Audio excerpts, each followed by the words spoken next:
नमस्कार, आप देख रहे हैं अपना बिहार। मैं हूं शुभे मिश्रा, आपके साथ बुलेटिन की शुरुआत बड़ी खबर के साथ करेंगे। पटना से आपको बड़ी खबर बताएं, शिक्षक बहाली के रिजल्ट में लापरवाही सामने आई है। बीपीएससी और शिक्षा विभाग की लापरवाही देखने को मिली। न्यूज 18 के पास गड़बड़ी और लापरवाही के साक्ष्य मिले हैं। रिजल्ट के साथ साथ वेरिफिकेशन पर भी सवाल खड़े हो रहे हैं। प्राइमरी में पहले ही बीएड का रिजल्ट जारी हो गया और रिजल्ट के बाद अभ्यर्थी का डॉक्यूमेंट वेरिफिकेशन भी हो गया।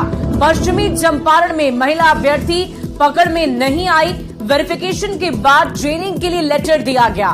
डीओ के पत्र पर महिला अभ्यर्थी की ट्रेनिंग भी शुरू हुई और सुप्रीम कोर्ट के आदेश के बाद रिजल्ट पर रोक लगी थी, लेकिन बावजूद इनका रिजल्ट आ गया।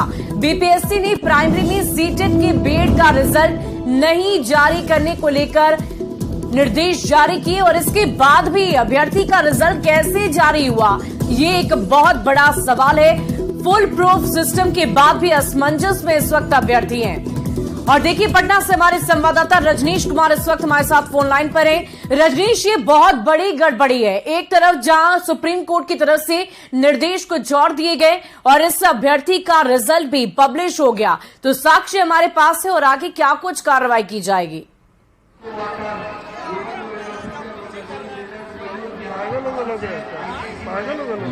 तो संवाददाता रजनीश से हम जुड़ने की लगातार कोशिश कर रहे हैं, लेकिन इससे पहले हम आपको बता दें कि सुप्रीम कोर्ट की तरफ से बीएड की तरफ को अभ्यर्थी को लेकर बार बार ये सवाल किए जा रहे थे कि आखिर ये इनका रिजल्ट जारी नहीं किया जाए, लेकिन बावजूद बीएड अभ्यर्थी का रिजल्ट कैसे जारी हो गया, वो तस्वीर हम आपको दिखा रहे हैं। रिजल्ट की पब्लिशिंग भी इस वक्त आपकी टीवी स्क्रीन पर है और पटना से हमारे संवाददाता रजनीश हमारे साथ जुड़ रहे हैं। रजनीश, आप तक अगर हमारी आवाज पहुंच रही होगी तो ये बताइए कि ये पूरा गड़बड़ झाला आखिर कैसे हुआ है, क्या जानकारी है आपके पास?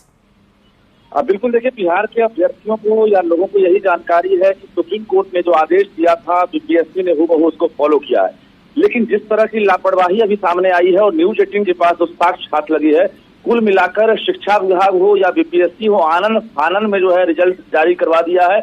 और बीपीएससी के रिजल्ट के बाद अब सवाल उठ रहा है, क्योंकि 1 to 5 जो प्राइमरी को लेकर सुप्रीम कोर्ट ने रोक लगा रखी थी कि बीएड अभ्यर्थियों का 1 to 5 में रिजल्ट जारी नहीं होगा। लेकिन जो महिला अभ्यर्थी है जिसका डॉक्यूमेंट्स अभी और जो रिजल्ट है जो हमने अभी जारी किया है सबके सामने, उसमें साफ तौर से ये है कि ये महिला अभ्यर्थी पश्चिमी चंपारण गई थी काउंसलिंग कराने के लिए। रिजल्ट चूंकि इसका जारी हो गया था, ये महिला अभ्यर्थी डीएलएड नहीं है बल्कि सीटेट और बीएड है और इस आधार पर इसका रिजल्ट जारी नहीं होना चाहिए था। अगर रिजल्ट जारी हो गया गड़बड़ी की वजह से, तो फिर सेकेंड स्तर पर काउंसलिंग के समय ये पकड़ में आनी चाहिए थी।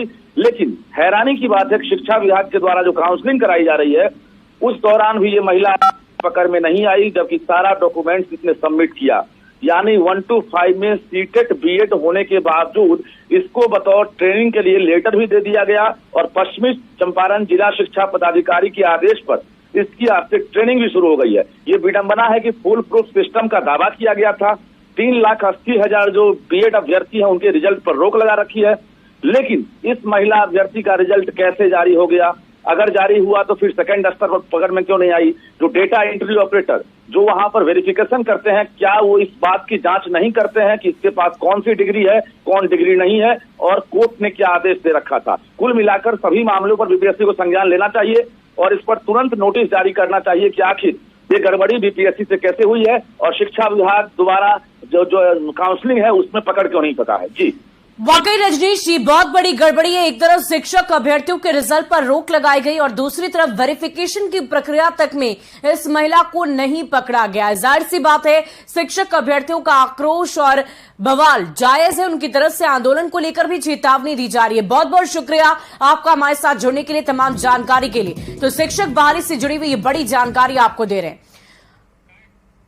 और शिक्षक बहाली में गड़बड़ी का मामला यहीं पर नहीं थम रहा है। रिजल्ट में शुरू से ही धांधली के आरोप लग रहे हैं और अब अभ्यर्थियों ने ही दावा किया है कि उच्च माध्यमिक के कंप्यूटर साइंस में सबसे ज्यादा गड़बड़ी हुई है।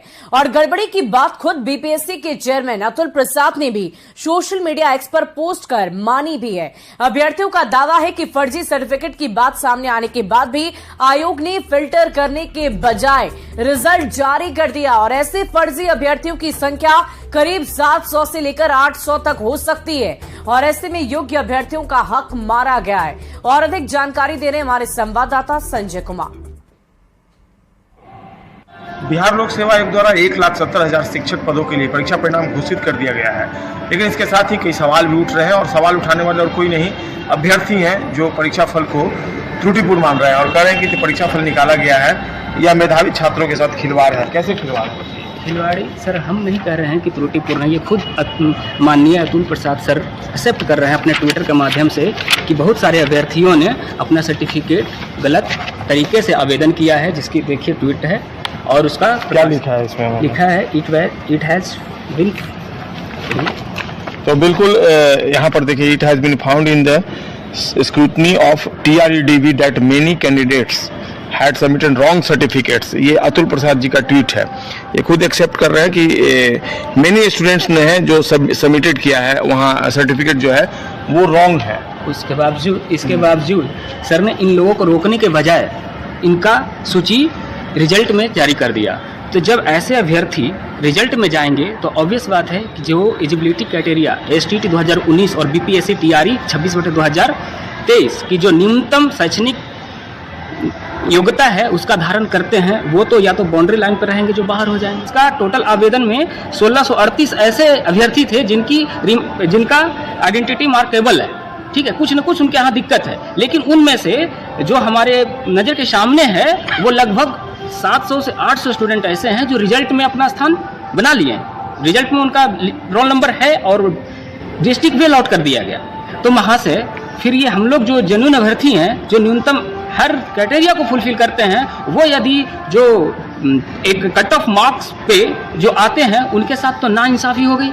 हमें अफसोस इस बात की नहीं कि हमें अगर कट ऑफ से कम मार्क्स आया तो मैं बाहर हो रहा हूं, मुझे अफसोस इस बात की है कि किसी फर्जीवाड़ा के कारण मैं बाहर आ रहा हूं। तो ये जो कैंडिडेट्स हैं जो फर्जी सर्टिफिकेट के आधार पे क्वालिफाई तो कर गए, लेकिन ये ज्वाइन तो नहीं कर पाएंगे। ज्वाइन तो नहीं करेंगे, लेकिन सीट जो वैकेंट होगी उसके लिए तो कोई प्रावधान नहीं किया गया है। कोई प्रावधान, वेटिंग का कोई प्रावधान सेकेंड लिस्ट जारी करना चाहिए। सेकेंड लिस्ट जारी करना चाहिए था।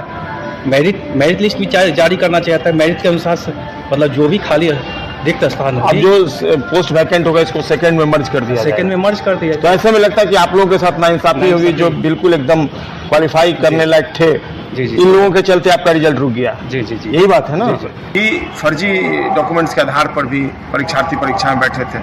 एक मजाक दिख रहा है ये पूरा जो प्रोसेस है। देखना होगा, अभ्यर्थी गुहार लगा रहा है, BPSC हो या शिक्षा विभाग इनकी बातों को सुनता है या फिर अनसुनी कर देता है। संजय कुमार, न्यूज़ 18 पटना। और लोकसभा चुनाव से पहले ही बीजेपी के खिलाफ ताल ठोकने के विपक्षी दलों के दावों की हवा निकल रही है। लखनऊ में समाजवादी पार्टी प्रमुख अखिलेश यादव को भावी प्रधानमंत्री बताकर एक पोस्टर लगाया गया है,